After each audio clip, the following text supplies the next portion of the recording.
salli ala rasulihil kareem. A'udhu billahi minash shaitanir rajeem. Bismillahir rahmanir rahim. Rabbi shrah li sadri wa yassir li amri wahlul 'uqdatam min lisani yafqahu qawli waj'al li waziran min ahli. Rabbi yassir wa la tu'assir wa tammim bil khair. Wa bika nasta'inu ya fattahu. Rabbi zidni ilma. Rabbi habli hukman wa alhiqni bis salihin. ربنا آتنا في الدنيا حسنة وفي الآخرة حسنة وقنا عذاب النار حسبنا الله ونعم الوكيل اللهم إنا نجعلك في نحورهم ونعوذ بك من شرورهم آمين يا أرحم الراحمين. Assalamu alaikum wa rahmatullahi wa barakatuh. Alhamdulillah, by the grace and tawfiq of Allah subhanahu wa ta'ala. Today we are going to talk about some lessons from ayah number 110 of Surah Al Imran, and we'll go over the recitation and the word by word meaning first.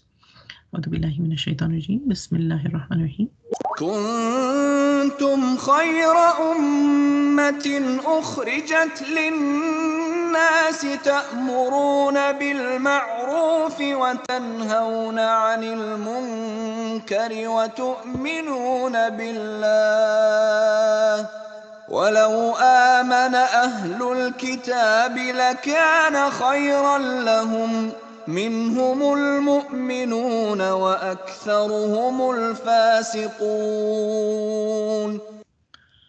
كنتم, you are خير أمة. خير, خير, like we say for good, right? When we say Jazakallahu khair, right? Jazakallahu khairan. So khair is for good, for the best. Here it's coming from the best. Kuntum khayra ummatin, you are the best of the ummah, the best of the people. Ukhrijat, kharaja, to take something out of something, and here ukhrijat means to raise, lin nasi, who have been raised for the mankind, for annas. Ta'muruna, you enjoin, like you command, bil ma'ruf, towards the right, wa tanhauna, and you forbid, anil munkar, the wrong, wa tu'minuna billah, and you believe in Allah subhanahu wa ta'ala. Walau amana, and if believed, and who believed? Ahlul Kitabi, if the people of the book, meaning the Jews and the Christians primarily, if the people of the book believed, lakana, surely they would have been, khayral lahum, it would have, sorry, surely this would have been, like their believing would have been good for them.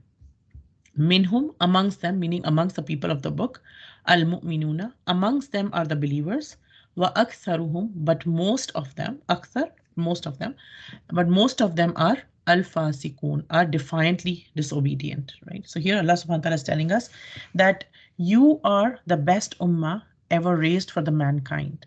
And what makes you the best? That you bid the fair and you forbid the unfair and you believe in Allah subhanahu wa ta'ala. And if the people of the book had believed, it would have been better for them. Among them there are believers, while most of them are fasiqeen. At fasik, as we remember, like fisk, we've learned before, fisk refers to something that is used in the sense of leaving and going beyond, meaning exceeding the bounds of faith and obedience. Like we talked before about fasad and fisk, right?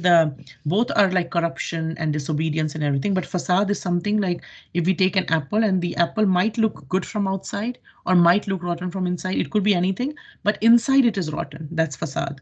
But fisk is something that has gone beyond that. Like there was facade inside, but now the facade is coming out. Now you can see it. Earlier it might have been hidden, but now what was there inside is oozing out. Like when the apple or a fruit starts rotting, and now the sticky gooey stuff and the thing has started coming out of it. So you can actually see it as well. So that's fisk, right? So, but most of them are fasiqeen.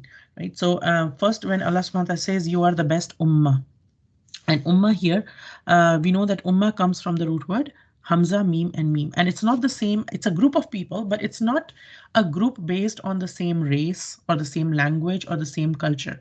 Rather, an ummah is a group that has the same perspective, that has the same goals, that have the same mission, right? And so it's not like a qawm. A qawm is like a particular nation, a particular group of people, which could be a tribe, a nation, or anything like that, like based on their what lineage they belong to and things like that, or what nation, what language they belong to. But an ummah is something which is superior, which is based on a common thing, right? And here, just like Allah subhanahu wa ta'ala saying that you are the best ummah raised for mankind. And this ayah, a similar ayah like this, was ayah number 143 in Surah Baqarah that we read. And in that, Allah subhanahu wa ta'ala said that, and thus we made you a just community, right? That you will be witness over the people and the messenger will be a witness over you. So there it was pointed out, the main characteristic that was pointed out for the ummah was moderation, that you are ummatul wasat, right? And here the thing is khaira ummatin, right? So ummatul wasat meant at that time, we talked, the characteristic that Allah Ta'ala said is that you're a moderate ummah. You're not an extreme in this thing or that thing. You're moderate in all departments of your life. Literally, like we are not just spiritual and not practical. We are not just practical and to leave out the spiritual. We are not just somebody who leaves out there, who's just doing ibadat all the time, but we also do our day-to-day responsibilities and everything. So all of that is a part of our being, and we talked about that in like much more detail. Here, now another part of us being an ummah, what are the characteristics? Another thing is mentioned here, and here it is mentioned, like a few things are mentioned, and it is said that this should happen. And earlier we learned in ayah number 104, just a few ayahs before, we learned that amongst you, or Muslims, there should be a group of people who should do this. And we heard these words before as well, that you should enjoin the right and you should forbid the wrong. And we heard that a group of you should be doing this, and a small group was prepared for this.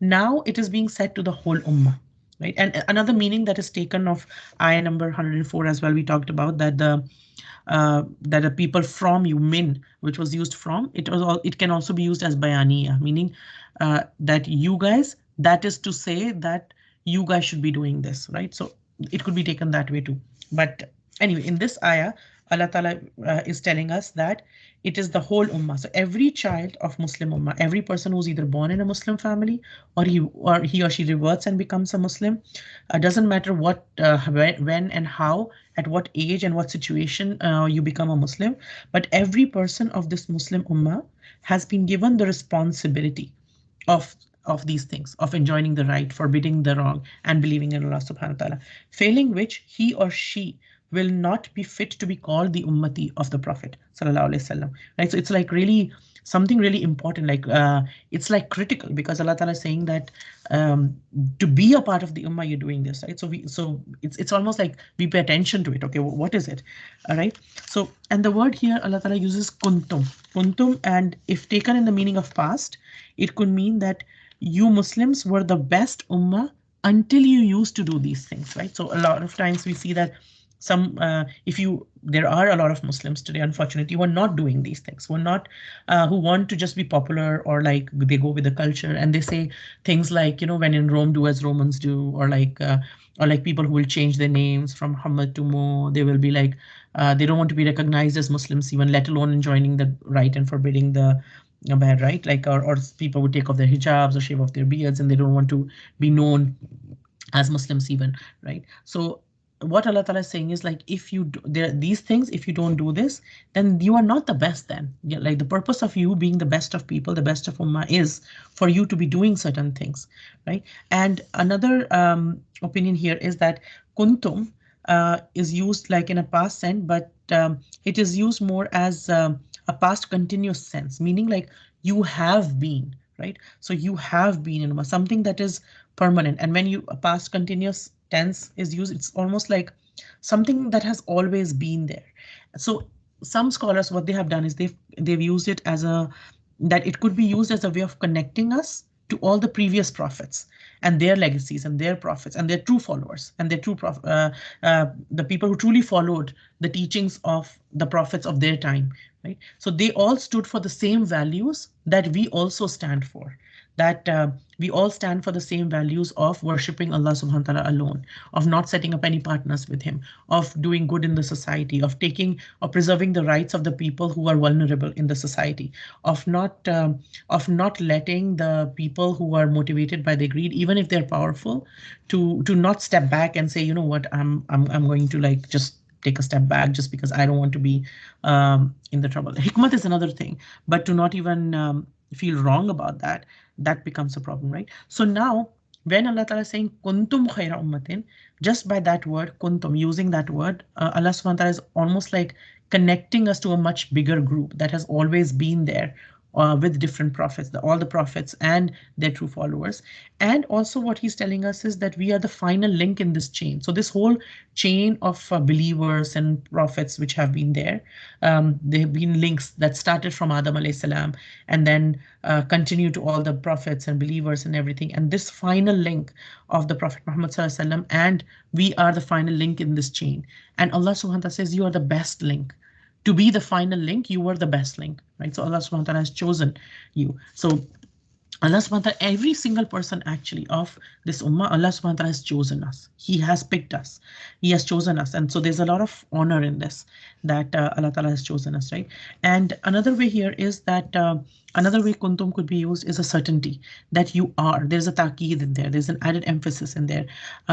Like, for example, at another places in the Quran, Allah ta'ala says, Kana Allahu ghafurur rahima, right? So that Allah ta'ala is Ghafoor and Rahim, right? So there's a lot of emphasis in there. So here, kana, here the other form of kana for kuntum khaira ummatin means that it's like, one way to look at it is like, there's a lot of certainty in it, and also it's like, when there's a state, let's say there's a child who asks, like, let's say my son or daughter asks me, can I go for a sleeper over to my friend's house? And I say, rather than saying like, no, you can't, or yes, you can, I say, you, my dear boy, are going to stay here all weekend and study, right? Right? Right. So what am I doing when I'm doing that? I'm just saying like, okay, you make sure you're doing this. Okay, this is what you're supposed to do. There's an expectation that has been laid out in this. So here, or it's almost like Allah subhanahu wa ta'ala saying, kuntum khaira ummatin ukhrijat linnas. You're the best of the people raised for the mankind. Ta'muruna bil ma'ruf. You're enjoining the right, right? وَتَنْهَوْنَ عَنِ الْمُنْكَرِ, and you're going to forbid the you forbid the wrong, right? You're going to forbid the wrong, right? And you believe in Allah subhanahu wa ta'ala. So it's almost like this is an expectation out of you because of being an ummah, right? So it shows like a condition that you will be the best ummah if you do these things, if you bid the fair, if you forbid the unfair, and if you believe in Allah subhanahu wa ta'ala, meaning as you should believe in him. And if we look at our previous generations, the Sahabas were the best because Allah subhanahu wa ta'ala says for them in the Quran, radiyallahu anhu wa radu an, right? Like Allah ta'ala is after the prophets, the Sahabas are the best generation because Allah Ta'ala was pleased with them and they were pleased with Allah subhanahu wa ta'ala. Then Tabe'in, meaning the next generation after the Sahabas, they were on haq, and Tabe'in as well. And why were they the best? Because they used to do these things. And now until the day of judgment, until the Qiyamah, some people can say that, okay, we are the best based on whatever, right? But this just because they belong to a certain group or something, or because of their birth or racial connections or something, this is the kind of trickery that even the Yahud had, like that we are chosen people, right? And then it's almost like there's a lot of hot air with that, like we are the chosen people because we belong to that race, or because we are this, so we are better, obviously, and everything. Quran says no, you are better for people if you are doing this. So these things, when you do them, that makes you better. It's not that just you put a label, I'm a Muslim, like a lot of people, even Muslims, would say today, okay, you know what, we are Muslim, inshallah, we are going to Jannah, everybody else is going to Jahannam, right? So we have an open license to do whatever because I have this label now of a Muslim, so I can, even if I'm doing wrong and everything, Allah Ta'ala is Ghafurur Rahim. I say, I pray my salah, so it's okay if I have an alcohol store. I do this, like I give my zakat, so it's okay if I cheated my sister out of her inheritance or something, astaghfirullah, right? So people give those kind of dalil, but no, Allah Ta'ala is saying that, like it's not just your connections or your labels that will make you the best. It's doing something that is going to be the best. So the first thing Allah Ta'ala is saying, that what all we need to do is, what does it mean by being a praised kind of an ummah, a best kind of mankind is, first, you are there for linnas. You have been to think that we have been raised for the mankind, right? Not that the mankind is here to serve us, but we are here for the mankind. Like, it's almost like get over yourself And Allah Ta'ala is telling us to get over ourselves. He's telling me to get over myself and look beyond my own self. Like start to look beyond my own self, right? My own needs and everything. Like for example, the different situation, but let's say a woman has like a family, a husband and children. Let's say she has two children and she's taking care of them and everything.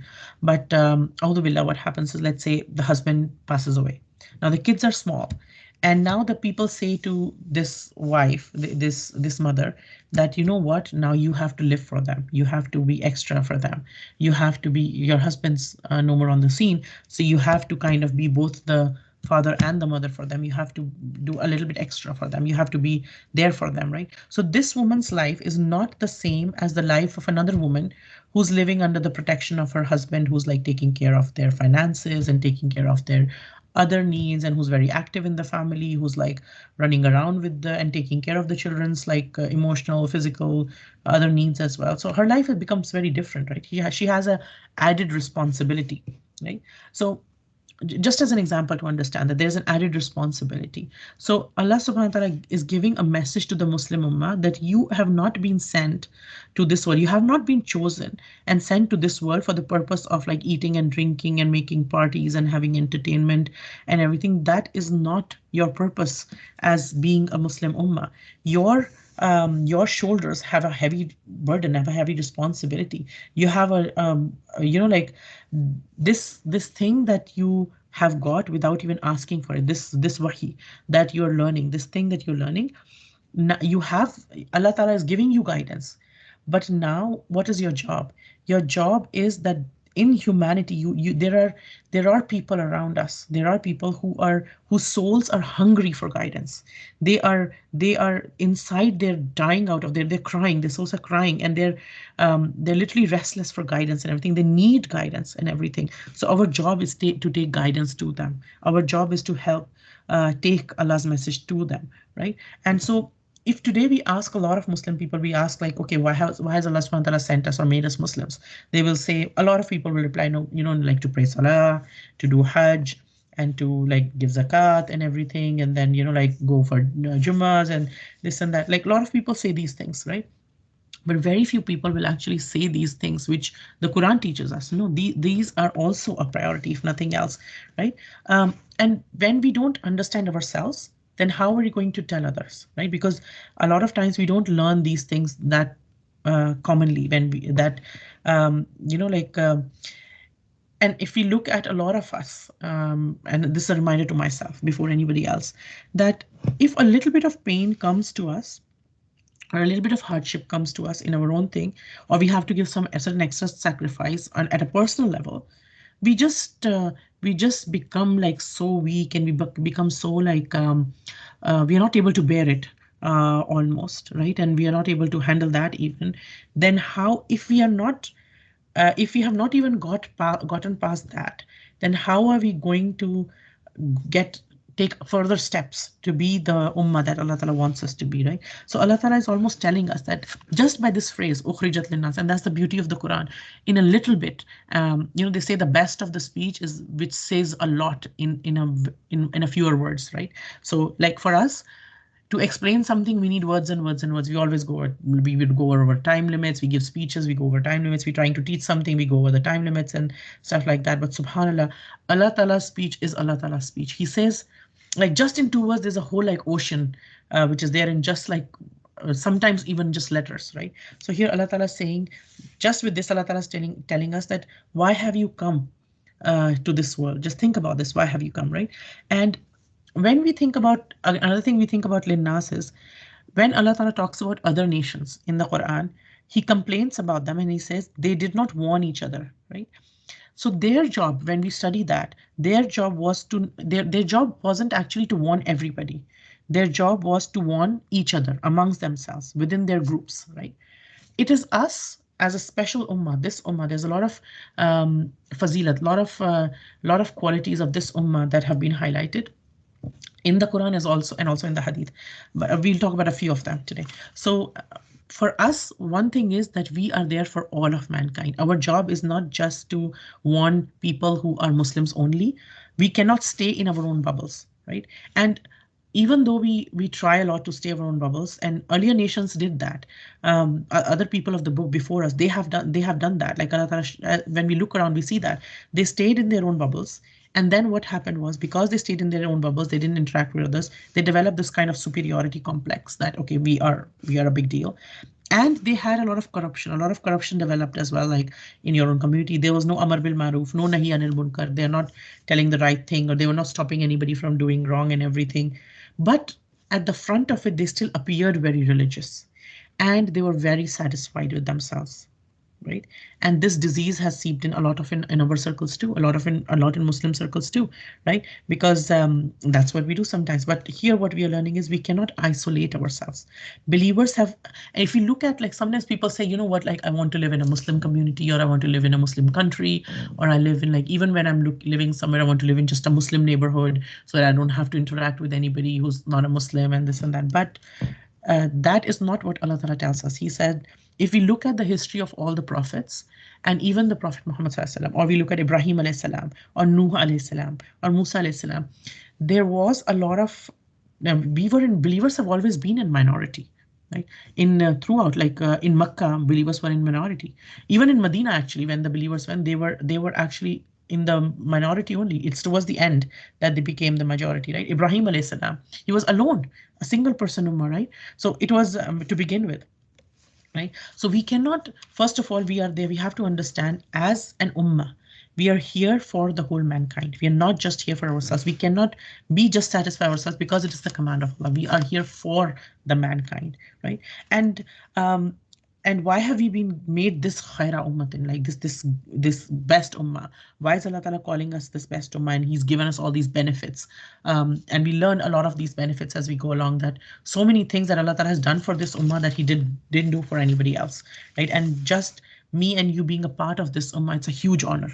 It's a huge, huge, huge honor that sometimes we don't even understand, right? But we can understand it, like, let's say somebody is employed in a company for something, and the office gives them a car for the work, right? And they're given, the company gives them all these benefits and everything, and they have this car which is a very fancy, nice car, and they're like enjoying it and everything. And the company says, okay, now you need to go and do this work and everything. And there's like, the person's like, you're telling me work again now? Like, why do you keep telling me this? And so if every time the company tells them to do something, this person turns around and is like, again, you want me to do something again? Like, what do you want me to do now, right? Now, if the person keeps reacting like that, what will the company say? The company will say, okay, if you don't want to do this, then you can leave the keys here and you go, right? So if we just, and again, there are no examples for Allah subhanahu wa ta'ala, but it's just for us to understand. Allah subhanahu wa ta'ala has given us Muslims a big, big, big, big blessing of being a Muslim, right? Of giving us Iman. And He has given us this blessing for the benefit of mankind. And the Sahabas understood this. So we have to do certain things to be qualified to be in the ummah, right? There are some expectations that Allah Ta'ala has laid out for us, and we need to follow those expectations. We need to live up to those expectations. We can't just think that just to praying our salah, and I don't just pray my farz, I pray my sunnah, I pray my nafil, and I do my tasbih, and that should be enough. Like, I'm being a good person. Let other people do whatever they want to do. Why do I want to get into the bad books of people? Why do I need to put myself into harm's way and everything? I'm happy with my own deen. Like, let people. God is a personal matter, so I just do my thing and they do their thing, and I should be all good. But no, Allah Ta'ala saying, no, this is not what you are here for, right? And even when the Prophet ﷺ, when he was addressing people on his final, on the Hajjatul Wida, like he was giving his final speech, the final speech that the people heard from him, he said, "O people, have I conveyed Allah's message to you?" And he was asking people, right? And why was he asking people that? "Oh people, have I conveyed Allah's message to you?" Because he understood that on his shoulders there's a huge responsibility, right? And a person who has a responsibility, they have this fikr, that they have this like tension that, okay, have I conveyed the message of Allah properly, right? And I wanted to get to the other party properly, right? And then they put their life, their time, their energy, their resources, their money into this, right? And Allah's Prophet ﷺ, we also know, he used to cry in the nights in this fear that I don't know if I'm conveying the the message in the best possible way or not? Is there something better I could have done to convey this message properly or not, and everything, right? So he would be crying in the nights and everything. And although he was the best human being, conveying things in the best way, and yet he was so worried because he understood that the burden on his shoulders was so huge, right? And another example that we can think of it as is, if we have somebody's like, let's say somebody has given me the let's say a lady gives me some jewelry and some money or something and says, okay, just give this to my daughter, and you go there, right? And until I give that, actually hand over that jewelry and that money and everything, and if it's very, very precious, until I hand it over to her, that I will feel there is a burden on me, right? Um, uh, because it's an amana, right? And you'll be like, okay, I just wanted to like reach the other person and everything, and this is a big treasure. This is so expensive, and I just wanted to reach the one who to whom it belongs properly, and then I'll be like, okay, alhamdulillah, nothing happened, it didn't get stolen, I didn't lose it anywhere, it's reached the right person, right? And we feel a sense of relief, right? And what could be a bigger treasure than this deen? In our hands, Allah Ta'ala has given us this deen, the biggest treasure there is. And what is our job? When the Prophet ﷺ said that people have conveyed my message to you, and then they replied, yes, Ya Rasulullah, Sallallahu Alaihi Wasallam, you have not only conveyed the message, but you have fulfilled its right too. And then the Prophet ﷺ raised his hands to the heavens and said, Ya Allah, you be witness that I have conveyed it, right? And they have understood it, right? And then he said, he gave one order to his ummah, and he said, whoever is present here, take this message to those who are ghaib, who are not present right now. Take this message and spread this message to people who are not there.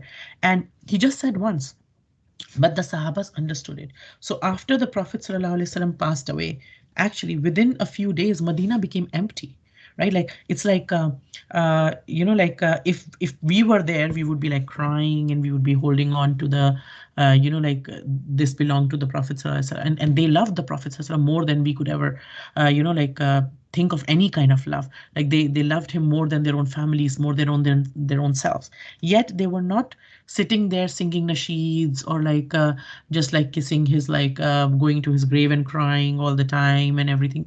That was there too, but what they do, they understood what he wanted us to do, and within a few days the whole Medina got empty. Why?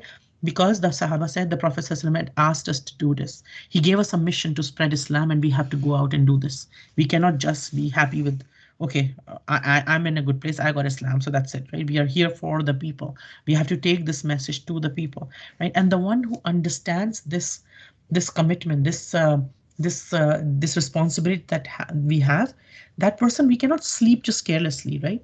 And so like that person, the person who has understanding of this, when they get up in the morning, they'll be like, okay, what will I give to people today, right? What's the best way to do this, right? And they don't think like, how long will I keep telling people do this and do that and don't do this and don't do that. Rather, they will say, okay, let me try and teach people so that they understand themselves what is right and what is wrong, and then they're able to make their own choices, right? So that person is like always wanting to teach them the good things and the parameters for right and wrong and everything, right? And so what they do then is they enjoin the right and they forbid the wrong. And we talked a little bit about this, what is Amar bil Ma'ruf and Nahi anil Munkar in the previous few ayat as well. So basically, it's one thing to keep doing things for the child, right? Like when we have children, we can keep doing things. We can like prepare everything for them, keep giving them everything, tie their shoelaces every day, put their jackets on and this and that, and keep doing that for them since they're children, and keep doing it. Or at some point, we teach them how to tie their shoelaces. We teach them how to wear their jackets, and we teach them how to eat properly, and then so that they can do some of the basic things themselves. And we keep teaching them more and more and more, right? So what Allah Ta'ala teaches us is like tell human beings, but telling here also means that teach them, right? And a lot of humanity, a lot of people actually don't know what is right and what is wrong. They don't understand guidance and everything. They are lost. They have a lot of pain. They have a lot of sufferings, and they need this guidance. So convey it to them, help them to get that.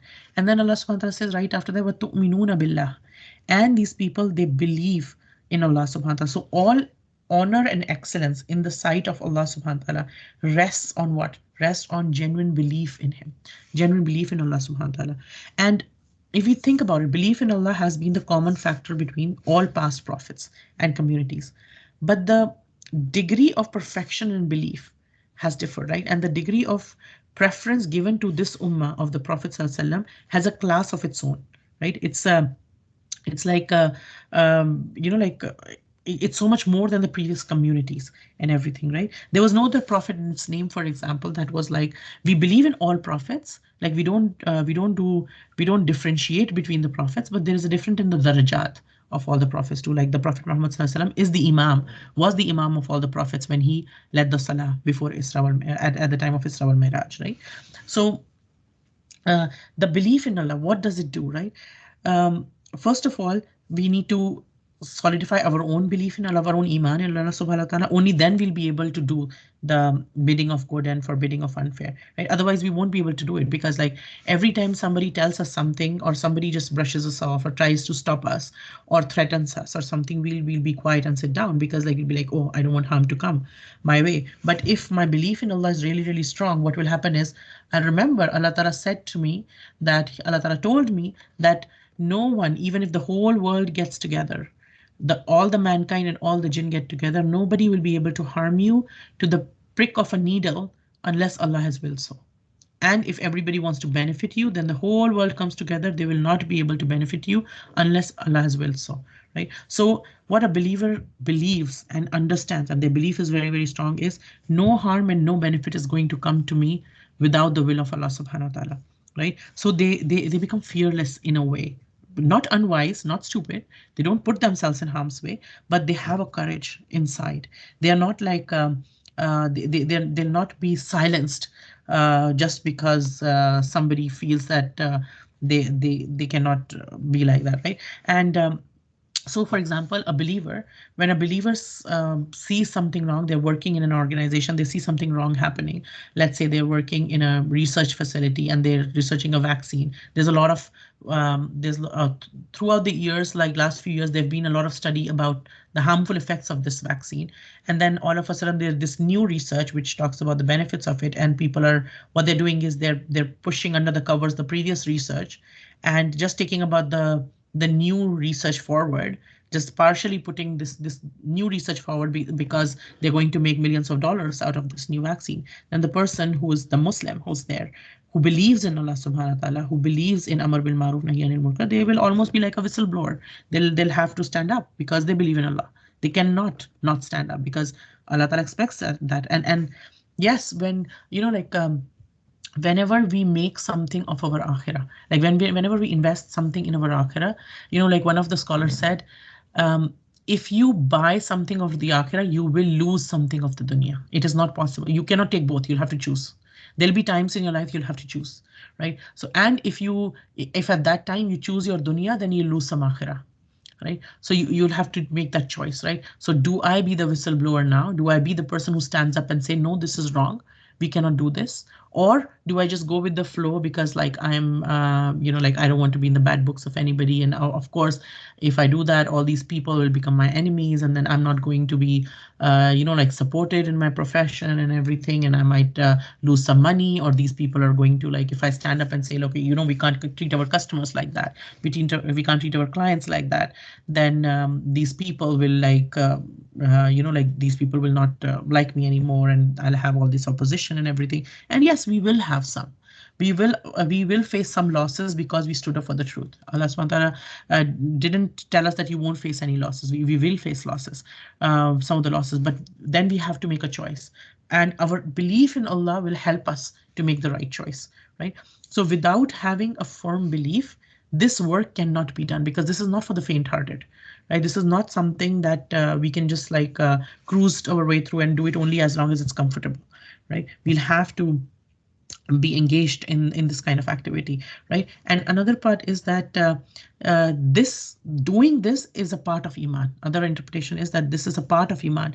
If you're not doing this, then there is some weakness in your iman, right? So this is there. Another thing here is that some people have highlighted is that what tu'minuna billah, meaning like when we are doing amr bil ma'ruf and nahi anil munkar, essentially what is it is activism of some kind, right? Whether we are doing seminars, whether we are doing dawah, whether we are standing up against some injustice in the society, whether we are trying to promote certain kind of goodwill, whatever we're doing in whatever capacity, whether it's an MSA or a workforce or anything else. It could be any kind of activism, right? Or it could be a procession of some kind. It could be anything. But in anything that you're doing, Amar bil Maruf and Nahi anil Munkar, whatever capacity you are doing, what should be in the forefront, what should be your main purpose, what should be your main goal behind it is tu'minuna billah. What does that mean? That Allah should be at the forefront. It is very easy. What happens is when we are engaged in any kind of activism of any kind, and unfortunately, this is very, very easy to happen, and it happens so often. What happens is because we are so involved in this activism, that activism, because Shaitan never leaves us, right? No matter what we're doing, even if you're doing good deeds, doesn't mean Shaitan's going to leave us and run. No, he's going to try harder and he's going to try different tactics, right? So when somebody's engaged in some activism for the sake of Allah subhanahu wa ta'ala, what happens is slowly, because they're so involved in this activism becomes the center stage, and the belief in Allah goes in the background, right? And then what happens is this person is doing all day long, they're doing seminars, they're learning, they're teaching, they're doing ilm, they're doing this and they're doing that. But when they're praying, they find no tears in their salah. Their salah is like it starts becoming mechanical, right? There are signs for this, right? When you're doing so much in like public and yes and that and this and that, and you're like so thing, but in your private you are not having this connection. Your connection starting to get loose, get like shaky a little bit, then that's a time of concern, right? Because like and each one of us will know ourselves. May Allah Ta'ala always make us of those whose belief in Allah is at the forefront of everything that we do, right? So we have to so tu'minuna billah, that's the basis of everything, that's the foundation of everything, and that has to be at the forefront, and that will help us do more. And our belief on Allah is not complete unless we do these other things that Allah Ta'ala has told us to do, right? And before us, this work was given to the people of the book before us, right? But they did not do it, right? And some people of the book, they adopted deviated ways. They lost the original faith. And if they had done it, it would have been better, right? And then he raised the Muslim Ummah for the reformation and guidance of human beings, right? But Allah subhanahu wa ta'ala is telling that if they had done it, it would be better, right? Meaning that it almost looks like Allah Ta'ala still wants the people of the book to come back to the real faith, right? And that they come to believe in Allah subhanahu wa ta'ala and the Prophet sallallahu alaihi wasallam. Like, and if these Jews and these Christians and if they would have embraced Islam and joined the best ummah, they had clear signs. They understood, at least the ulama of their people, they understood very clearly what is or that this is the true religion. When they understood, if just to protect their power and their positions, if they had not started saying lies, knowingly saying lies, and if they had embraced it, it would have been much better for them. Can we imagine, like, if they had embraced Islam, so many of their followers would have embraced Islam, and like their own coming generations, they would have got the sabab, they would have got the good deeds of not just themselves, but their coming generations, all of their followers, all of their coming generations, all of the coming generations of their followers as well, right? All the people now that we see in so much pain and trouble because they're away from Allah subhanahu wa ta'ala, all that people would not have been suffering so much, right? So it would have been so much better for them only if they had realized what they're doing, right? But they did not listen and everything. So, but Allah subhanahu wa ta'ala says, among them are there are still believers, right? There are believers. And so we know that only a handful of the Jewish community of that time, the rabbis even of that time, like Abdullah bin Salam, he accepted Islam. Like Salba bin Saeed accepted Islam. Asad bin Ubaid accepted Islam. Usaid bin Saeed, Kab and Ahbar, he accepted Islam. Like these people accept Islam, right? But and Allah Ta'ala mentions that amongst them, and first he mentions them, amongst them are those who believe. Like it's just how Allah Ta'ala gives priority to the people who believe, right? Amongst them are those who believed as well. There are those there. And also in a way that it is minhum mu'minuna, it's like, it's almost like some of the scholars say it also points to the future, that even in future you will come across people who there will be believers among them. Like you will come across people from the book and they will be believers, meaning they do believe in God and they do believe in one God. They have Noor inside them, right? Only thing they are missing is Allah Noor, like right. So when you have Noor and the Noor comes, the Noor of Wahi comes to that Noor, it is Noorun ala Noor, right? So they already have this Noor in their fitra. Their fitra is intact. They haven't sold their fitra. They haven't sold their soul for money or for power or for anything, right? So it's like so for these kind of people or Muslims, you go and engage with them because you don't know who has Noor inside them. Go and engage with them, talk to them, and show them Islam in your behavior, right? Because then in other places in the Quran, Allah Ta'ala tells us that when you talk to them and when you tell them about the wahi, when you tell them on the message of Allah Subhanahu wa Ta'ala, you will see their eyes rolling with tears. You'll see tears flowing out of their eyes, right? And that will show you that they have iman, right? They have iman inside of their hearts. And when wahi comes to them, and so many people, when they are not Muslims before, but then they become Muslims, and later on, they a lot of people they remark, I used to think that, and then I used to think like this, and then I just came across this in the Quran. Oh, subhanallah, it's almost like the Quran like kind of verified, or Quran like it was just like my heart used to say this, but I didn't know where it was coming from, and now I came across the word of Allah saying this too. Like subhanallah, it's like they had this Noor inside them, and Allah, as soon as they came in contact with the Noor of Wahi, as soon as they came in contact with the true teachings of Islam or the Quran or something, their heart just jumped to it. And their heart just, and it will happen all the time. It will happen until the day of judgment. There will be people like this that they have this Noor inside them. All they need is just they will be believers amongst them. So, oh believers, oh Muslims, oh you are khaira ummatin, right? So for people, so keep conveying this message. You never know who. Even if 100 people reject it, it's okay. You keep going on. You never know if the 101st person is going to be that person who Allah guides through you. And Allah Ta'ala told us through the Prophet ﷺ that even if one person is guided through us, it is better for us than a lot of riches of this world, then better than a Ferrari or a Lamborghini or something, if even one person accept Islam through us, right?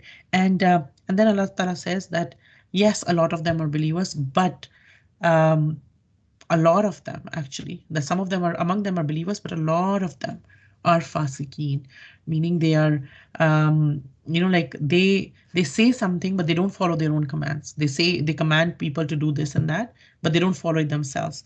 And so sinners, they are not just any kind of sinners. They are they are disobedient, they are treacherous, and they have little regard for the covenant that they have made with their own creator. It's not just in the Quran, but in the Torah, in the Bible. They have these covenants with their creator, but they're not following them. They're saying them, but they're not following them. And they're holding other people accountable, but they're not holding themselves accountable. And Allah Ta'ala will show that. It will come out as well. Like by using the word fasik instead of fasad, Allah Ta'ala will bring it out as well. Like you will see it. And we will see the signs around us. We will see at some point, we will see these, the rottenness inside will come out. May Allah Ta'ala protect us in all forms.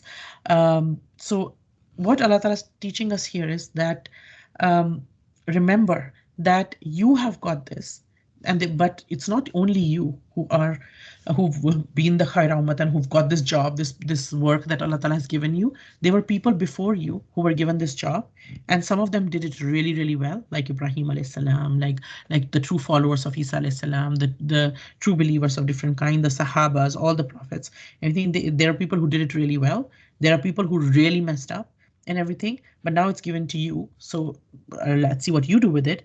But also remember that in the future, it could be given to someone else as well, right? So you are not for you, if you don't do the job that Allah Ta'ala gives you, then it is not hard for Allah Subhanahu wa Ta'ala to wipe out all of you and have a new generation, right? And in fact, if we think about it, how long are we going to live? Right? In 100 years, none of us are going to be alive. None of our children are going to be alive in 100 years. Whoever's alive right now, like another 100, if not 100, 150 years, even somebody is born today, 150 years, nobody's going to be, not a single human being who's on the earth right now is going to be alive in 150 years, right? So who knows, Allah Ta'ala could bring believers out of the same families of the people who are being the nastiest right now. We don't know. Right? So why these people are alive, what's going on, and why is Allah Ta'ala not punishing them? There must be some hikmah that we don't know of, right? But for us, what it means is that he could always give this responsibility to somebody else. We have this privilege with us. Allah Ta'ala has chosen us, He's given us this privilege, but this privilege, this position comes with a responsibility. Like every teacher, every principal, every minister, every doctor, every engineer, they have certain responsibilities. If they don't fulfill their responsibilities, they're removed from the position, right? Now we are the only community following the straight path and the true religion that was revealed by Allah subhanahu wa ta'ala, because it has been distorted by the people of the book through different innovations. Now, therefore, Allah Ta'ala has chosen us. He has chosen you and me for guidance of the mankind, of whoever follows this Quran truly and the Hadith truly. Allah Ta'ala has chosen them for the guidance of mankind. And but if we still do as the people before us did, then the result will be the same as what happened with them, right? They went astray. Then if we keep doing that, we'll go astray as well. Just because we have a label of believers doesn't mean that that label is just enough, right? May Allah not make us of those people who like just give big empty talks and then we are empty in our amal, right? And like if a person who's kafir is doing a guna, a sin, and a Muslim is also doing the same sin, the sin of a Muslim is bigger. Why is that bigger? Because this person, we have been given not only the responsibility of not doing that sin, but to actually try and stop the other people in the mankind from doing sins. But if we ourselves start engaging in it, it's almost like the police itself, the policeman himself or herself, or policewoman herself, they start stealing, then they will get a bigger punishment than the thieves, other thieves, right? Because their job was to stop other people, right? So the law is there for us as well. We have to follow it ourselves too, right? First, we have to, but to be able to do all of this, first we have to understand our own position and be confident as believers. Don't to not be awkward, to not be embarrassed to be a believer, right? To understand who are we as Muslims. Allah Ta'ala has made us a khayra ummatin, the best of the nations. And then we have a responsibility. We are the ummat wasat, the moderation. We are supposed to be witness on others on the day of judgment. And how will we be a witness on others if we don't even try to do anything? We will be a witness for and against people. But based on how we interact in our society, we don't even interact, we are just by ourselves and everything, then we won't be able to do that, right? Allah Ta'ala has given us so much waqar, so much honor, right? And just empty talks are not going to do much. Not in this, they never do. Just empty talks. If I keep saying, you know what, I'll go, if I'm a doctor, I can do so many great operations and I can do this and that, but I don't actually go and do it, right? Or I keep saying, you know what, you should do this and you should do that, and but I don't myself do any of that. Then it's not going to benefit me anything. I'm not going to earn any money out of that. I'm not going to like make a living out of that, nor am I going to benefit any patients out of that, right? It's when we do something, and it is and thing is to understand that it is Allah has chosen me, Allah has chosen you, Allah has chosen this ummah. Just to understand the honor of that is such a huge honor. It's like like we learned this ayah is like the proclamation of moral leadership of the Muslim community, right? That Allah has chosen you as leaders. Like we learned in the same surah in ayah number 26, we learned قُلِ اللَّهُمَّ مَالِكَ الْمُلْكِ تُؤْتِي الْمُلْكَ مَنْ تَشَاءُ وَتُعِزُّ مَنْ تَشَاءُ تُعِزُّ مَنْ تَشَاءُ وَتُذِلُّ مَنْ تَشَاءُ, right? Allah Ta'ala is the owner of kingdom, and implying in that dua is also that it is his decision. He gives honor to whom he likes and he takes it away from whom he likes. Obviously there is wisdom in his thing. He doesn't do it arbitrarily, right? But if he is the one who has made this decision of replacing the people of the book from before with the Muslim community as the moral and spiritual leaders of mankind. And he knows what we do not know, right? He knows what we do not know. And if he has put us in that situation, in that he has chosen us for that leadership, he is wiser than I am or you are. He knows that we are capable of it, even though sometimes we don't feel we are capable of it. But Allah knows, and if we either He will give us the resource, either we have those qualities in us, or if we need some resources but we don't yet have them, Allah Ta'ala will give those resources to us. But if He has chosen us, He will take us through, as long as we are committed to stand up, as long as our job is to be confident in that, not to be shaky in that, not to be like, oh my God, how will I do this? How will I do it? No, Allah has chosen me. Allah has chosen me. Like every time we look at ourselves, or we say the Shahada, we just remember my Rabb, the creator of the heavens and the earth. He has chosen me to be a Muslim. Out of so many people in the world, He has chosen me to be a Muslim. And he's wise. He's wiser than I am. He has chosen me to be a Muslim, and he has given me these jobs to do. I have to enjoin the right. I have to forbid the wrong. I have to strengthen my belief, keep strengthening my belief in Allah Subhanahu wa Taala. Right? And another thing is, sometimes we see the repetitions, like this thing has been repeated a few times now in this passage, that you have to enjoin the right, forbid the wrong, and we say, like, why are these things repeated like so many times, right? It's like, why do we revise certain lesson again and again and again? Like, someone asked Imam Bukhari that, how is your memory so good? Because Imam Bukhari, we know he wrote the book Sahih Bukhari and like all these hadith and everything. His memory was like, he had a photographic memory, they say, and it was like amazing memory. Like he would tell the whole isnad of the hadith. Like, this hadith was mentioned by this and by this and this, going back to the Prophet ﷺ. Not just the hadith, but like the whole isnads he would tell, and he would correct people. Okay, no, this person, fifth person in the chain was like this thing and this thing. Like, he had such a great memory. And so somebody asked him, how is your memory so good? And he replied by revising it again and again and again, right? And so when we are learning this, Allah Ta'ala teaches us some things again and again because he wants us to remember them, because the situations will come in our life that we will need to work for it, right? Um, and also, another thing that Imam Malik says, rahimahullah, is that in this, the islah of the last part of this ummah will be like in the same way like the Islah was done for the first part of the Ummah. What does that mean? The first part of the Ummah, meaning the Sahabas, the people who were closest to the Prophet Sallallahu, those were the first part of the Ummah, and the last part of the Ummah, the all of us and the people after us who will be a part of the Ummah, who will be the Muslimin in the times to come as well, right? We are all the last part. So he's saying the Islah of the first part was, how was that done? Through the Quran. And how will our Islah be done, and those of our families and communities and those coming after us, also through the Quran, right? Yesterday also, Quran was the one that changed hearts, and today also it is the Quran that will change the hearts, right? So we don't have to just sit and, okay, I have studied it and that's it, or I'm studying it and that's it. We have to make an effort, even if it's one person, two people. We have to make an effort to take the teachings of the Quran forward, to spread it ahead, right? And if somebody is not ready, or somebody has a busy lifestyle or something, to find ways that we can make it convenient for them, so that they just start on this journey, right? Once they taste it, this is something so beautiful. This is something that is so calming to the heart that once you start learning the Quran, you cannot, like, your heart yearns for it. If you miss a few classes, then you're like, "Ah, I'm missing something. I want to go back. Like, I want to," because there's a peace that is there. When we are learning the Quran, the angels are covering us with the Sakina. They're covering us with their wings and everything. There's peace that descends upon us, Sakina that descends upon us, right? So there's a lot that we take from that, and we will take from the same thing. And so the responsibility that is given to the Muslims throughout their life, we want to be, and we want our khatam bil khair, right? We want our lives to end well, doing good things and everything.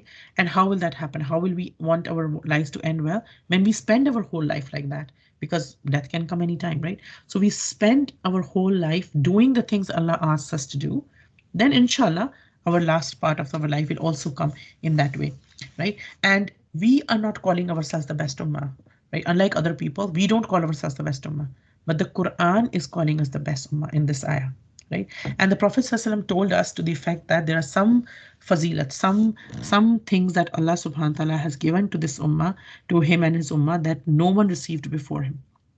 And so just to mention some of them, right? That he said that this ummah has been made better than any other ummah.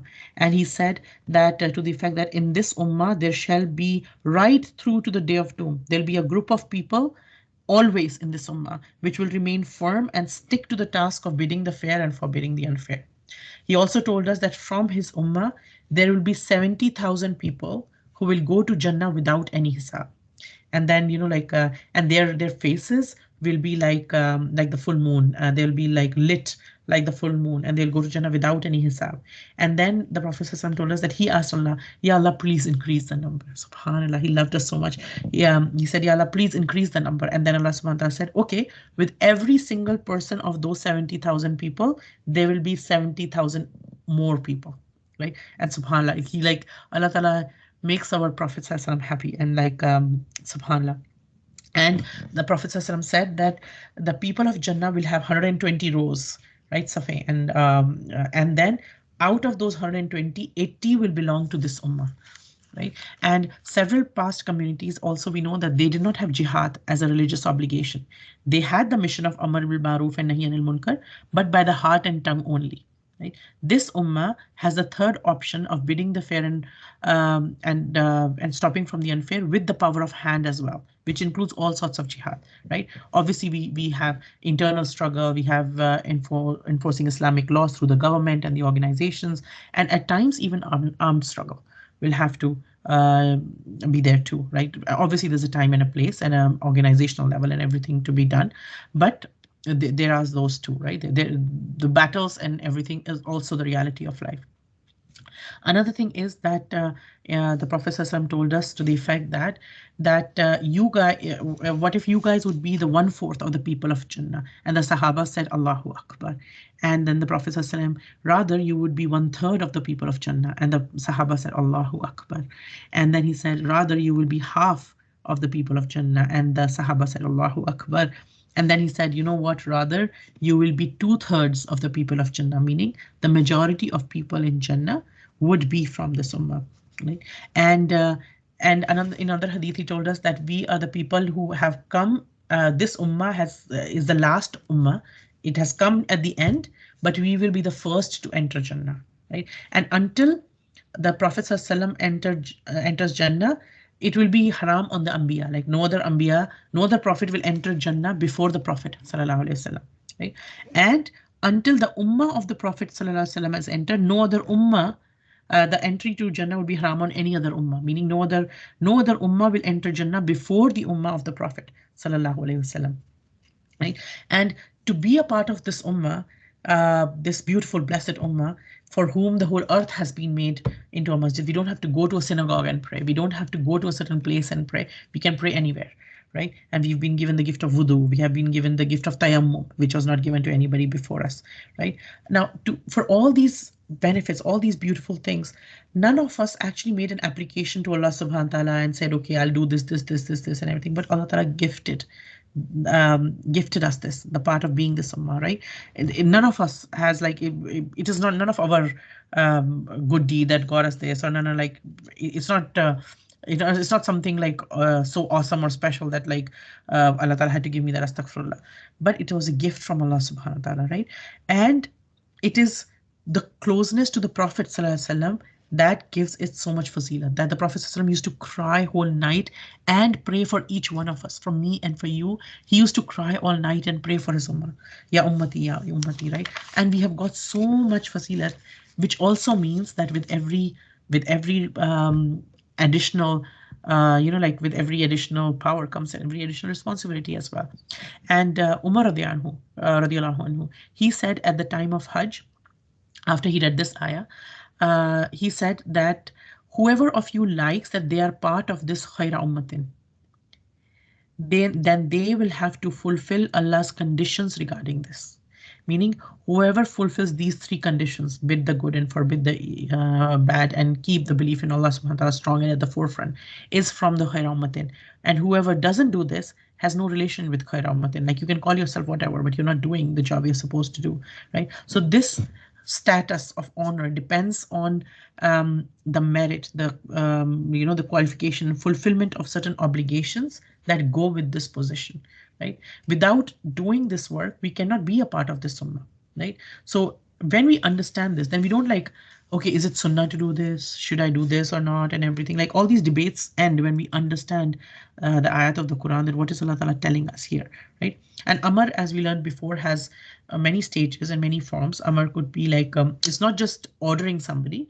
It could be like giving somebody advice, encouraging somebody, sometimes scolding somebody, sometimes motivating somebody, sometimes like requesting somebody. It could take many different forms, right? Depending on who we are talking to and what's the position, what's the situation. Like we won't talk to a parent or a husband in the same way like we will talk to our kids, right? Like the kind of the tone that we talk to a parent or a husband is very different from the tone that I will talk to my kids. I cannot talk to my husband in the same tone. He's my life partner. He's not my child. Like he's not under my care, right? So there's a different tone that I have to talk to him and he has to talk to me, right? And sometimes also, sorry, also when we're saying ma'ruf, Arafah, we know that something, we talked about this before, that Arafah is something that is known, right? So all the good is known, like truth, the charity, the care. The biggest one is Tawheed, obviously. And just so we know, how do we know what is good so much? Like, because we know that we were in company of Allah before and we knew goodness. So whatever we actually know of goodness is in our fitrah because of being in the company with Allah subhanahu wa ta'ala. And whatever we don't understand it as goodness and everything, whatever we did not learn in our fitrah and everything, that is actually not good. That doesn't tie with our fitrah, right? So nahi is so again, depending on the person, the situation, he could be different things that we are stopping people from. And so we are stopping them from munkar, sorry. So this could be things that like our akal, our shariat, our fitrat, all of them, they say this is wrong, right? Like zina is wrong, cheating on your husband or your wife is wrong, lying to somebody is wrong, cheating somebody is wrong, even throwing garbage on the street, that is wrong. All right. And and also it is said that it is easier to do Amar bil Maruf, but it is harder to do Nahi Anil Munkar. It is harder actually to stop somebody from doing wrong, right? It is still a bit easier to tell somebody, okay, this is good, like do this. So the biggest good obviously is the Tawheed, to call people to Tawheed. That is our responsibility. And then to stop people from doing wrong is also our responsibility, right? And so today we will see a lot of Muslims, they don't regard a lot of wrongs as wrong, right? And they'll be like, yeah, whatever, if 5 people are drinking, it's okay, it's like their culture, what can we do and everything. So they pick up a drink slowly and eventually they pick up a drink themselves as well, right? So we have been told to avoid those gatherings. It's not that we're going to say to every person who's drinking, you're going to say no, we're going to snatch their cup and throw it away. No, we're going to like, no, I don't agree with this, and I don't drink and everything, and you excuse yourself when possible. And if you have a certain relationship with somebody where you can talk frankly, you're a good friend to somebody, then you can advise them, you know what, it's not good for your health, and it's not, even if they're not a believer, you can tell them about the harms of alcohol and something that, you know what, it's actually like people who have gone sober have actually see a such quality of life and things like that, right? So even things like we see like all these gender ideologies floating around and everything, but we know that the Allah subhanahu wa ta'ala told Jibreel alayhi salam to take the town and flip it and give punishment to all its residents, but not just all the people who were engaging in that act, but also the wife of Lut alayhi salam, who was not herself engaged in these activities, but she supported them. She didn't stand against them. She didn't see anything wrong in them, right? So even supporting something which is wrong can make us eligible for certain punishments. And Jibreel Islam said, like, one of the towns was given a punishment, and Allah Ta'ala told him to flip a town and send punishment to all its residents. Jibreel alayhi salam said, but you know what? In this town, there is a person who worships you and he has never disobeyed you, right? That Allah subhanahu wa ta'ala told him, yes, that one as well, give them the punishment, because in front of this person, so many wrongs kept happening, but they never tried to even stop anybody from it for my sake, right? They were not even bothered by it, even, right? And the Prophet ﷺ told us that, to the effect that when we see anything wrong happening, we should try to stop it with our hands. If you don't have that capacity, then try it with your speech. If you can't even do that, so if you think you will get in a lot of harm of doing this, at least consider it bad in your heart. And that is the weakest iman, right? And if you don't even have that, then you don't have an iman in your heart, right? May Allah Ta'ala forgive us and may Allah Ta'ala guide us for that, right? And again, these things are not something that you tell people that, okay, you have to become like that, you have to do this. These things come from the iman. These things come when we have muhabbah with Allah subhanahu wa ta'ala. When you love Allah Ta'ala, then you want to do things that please him. Then you don't have to, when the love of Allah gets stronger in the heart, then you don't, when some people are disobeying Allah subhanahu wa ta'ala, then just seeing it will start to disturb you inside. You like your blood will start to boil as you see that. Why is this person doing this? This is like, Allah doesn't like it. Why are you doing this, right? If you have to tell this person, you know what, in front of you something's going on, Allah Ta'ala doesn't actually like it, and you know that, do you think, and they are like, they're not even bothered by it and everything, then where is the iman, right? Why did the Prophet ﷺ used to go to Hira, the cave of Hira, and go there? Because he was bothered by stuff. So when we see injustice happening around us, and when we see oppression or something wrong happening around us, and we feel this disturbance inside us, this like stress, this like anxiety, this like thing that this is not right, even if I'm not involved myself, even if I'm not at the receiving end of it, I feel this disturbance inside me, then alhamdulillah, that disturbance is a good sign. That disturbance is a sign that there is iman in the heart. And inshallah, whatever we can do, may Allah Ta'ala help us to do whatever we are able to do, right? So a believer, a true believer who loves Allah subhanahu wa ta'ala, who has firm belief in Allah subhanahu wa ta'ala, they don't just want to keep their terms with the people. They don't just say things or stop others from things just for the sake of what is more socially acceptable in this time and day and age, right? They, like, for example, if someone says something against, let's say, our parent or our child and everything, we get so angry. Like somebody said something something like nasty against them or anything, or something wrong or everything, then we get so angry and upset, right? Or against our like favorite political leader or something. But if Allah and His Prophet are being disobeyed in front of us, and doesn't even bother us, then what kind of a deen this is? Then what kind of a love is this? Do we really love Allah Ta'ala? Do we really love the Prophet ﷺ if we are not even bothered by it, right?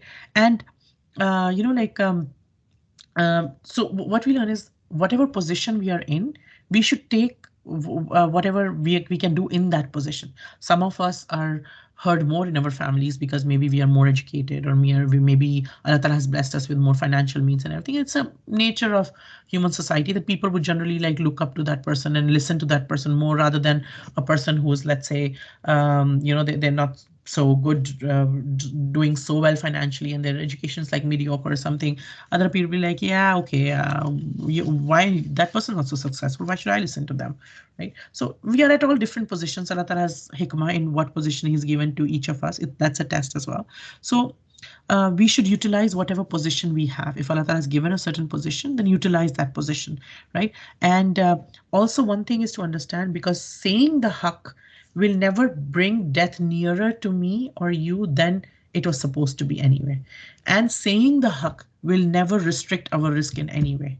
Having that full yaqeen will have something, like just by saying something, my risk is not going to end. Something right, when I'm doing it for the sake of Allah. It might seem like that, but my risk will not end. I will still eat, right? And death will not come any sooner by that, right? And today we see people doing the opposite. We see people, even people who are Muslims, may Allah forgive us, that who are calling people towards bad and stopping them towards good. Like, for example, someone would be wearing really tight clothes and a bit revealing clothes and everything, and we look at those pictures on social media, like that. Let's say they're our relatives or something. We'll look at their pictures, or they'll come over, and we go to those parties and like, wow, you're looking so amazing. You're looking so. What have we just done? When we've given them a compliment because they have such a good, nice makeup on, and they have a bit of a revealing clothes, and their clothes are super tight and something. Just by giving them a compliment, you're looking so amazing, or like, wow, you're looking so good, you're looking so hot, or this or that. What have we done? We have encouraged them to keep doing it. We have added the encouragement to keep doing it.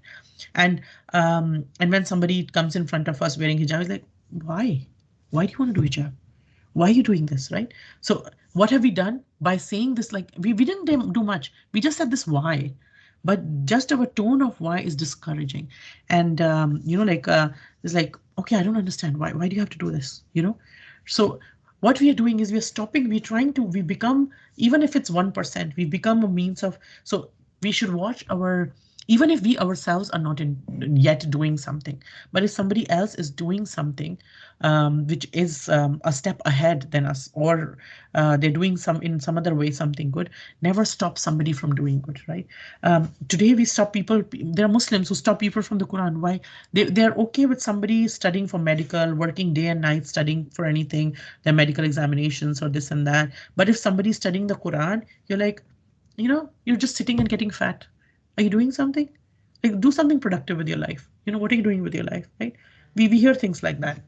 When somebody is into haram, like they take a lot of interest in everything, and their finances seem to be flourishing, we call them, wow, so intelligent, right? And somebody who wants to do only halal, and they have limited means and everything, and we call them, that person's so silly. They don't know how to manage in today's day and time and everything, right? So it's like our ummah is like, a lot of us, we're forgetting what is maroof and what is munkar. right? We should have the ghira of iman. We should have this ghairat of iman. Like that we get disturbed. We have this possessiveness, this like honor of our iman, right? And our job was to show the path to others. If we ourselves become blind, then who are we going to talk and like who are we going to tell? And that will be the way to our humiliation. And that's what we see in many parts of our society. That's why we don't have a say in the societies anymore, right? And so what do we have to do? The thing is, we have to all work in our own spheres. Like what else spheres we have? Ourselves, our family, our community, our nation, our world, right? And so if there are any gatherings where whether it's Muslims or not Muslims, any gatherings where Allah's deen is being made fun of, then we need to walk away. We need to walk away. And yes, there is hikmah in like while walking away, am I going to just tell people off? If they're children under my care, I'll explain to them that no, this is not right.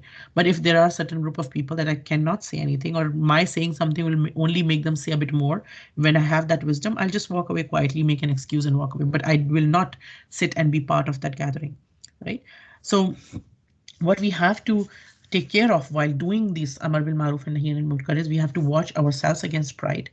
We should be saying about the thing to the person that needs to hear this, not that we don't tell the person, but we keep backbiting about that person everywhere else. That person does this, that person do this. No, rather they just go to that person and tell them, like, don't do this. If that person is in our family and we have a direct access to them, right?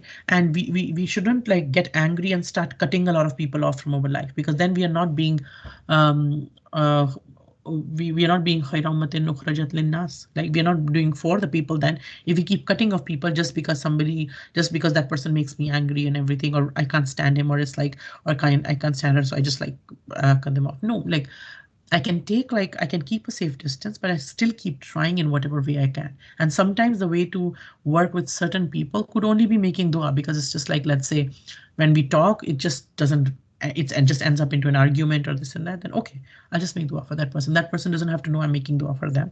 Keep making dua for them, and Allah will open an opportunity and soften their hearts at some point and give you the opportunity to talk to that person. But first we have to start with ourselves, right? And another thing is, in doing this, we have to use wisdom. We have to, and again, wisdom is owned by Allah.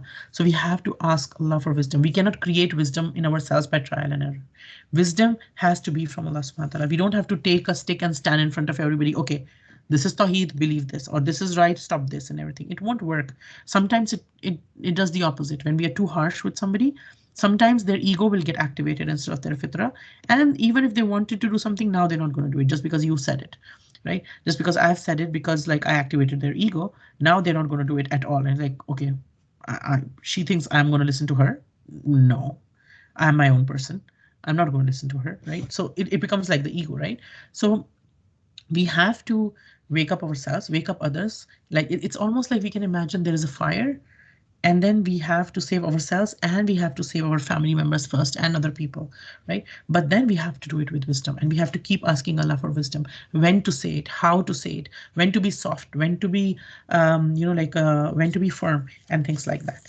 And so here again, to end it all, just this about this ayah, that Ikramah radiallahu anhu and Muqatil radiallahu anhu, they said that this ayah was revealed concerning a few sahabas like Ibn Masud and Ubay bin Ka'ab, Muad bin Jabal, and Salim Mawla Abi Hudayfa, that two Jews, Malik bin As-Saif and Wahab bin Yehuda, they said to them, our religion is better than that to which you call us, as we are better and finer than you. And then, so Allah subhanahu wa ta'ala revealed this verse, right? And like there's so much that can be said about this ayah, but then in the benefit of time, and then just to keep these points with us, that we are the best ummah, but we are the best ummah because Allah Ta'ala has raised us for the mankind, and we have a job to do. We have to enjoin towards the good and forbid the wrong, and we have to keep our belief in Allah subhanahu wa ta'ala. May Allah Ta'ala make us of those people who are able to stand up to the commitments that we have that we are bound by being believers, and may Allah accept us as sisters in Islam, just like He brought us together as sisters in Islam in this world. May Allah subhanahu wa ta'ala reunite us as sisters in Islam under the shade of His throne when there is no shade except His, and then once again in Jannatul Firdaus. May Allah Ta'ala accept this coming together, make this a means of increasing my iman and those of anyone who comes after this, even though every goodness that comes is from Him because He's the owner of goodness. Every fault, every mistake here is mine and mine alone because I'm human, open to mistakes, yet may Allah Ta'ala accept this broken effort for His sake and His sake alone. ربنا تقبل منا إنك أنت السميع العليم آمين يا أرحم الراحمين سبحانك اللهم أشهد أن لا إله إلا أنت نستغفرك ونتوب إليك.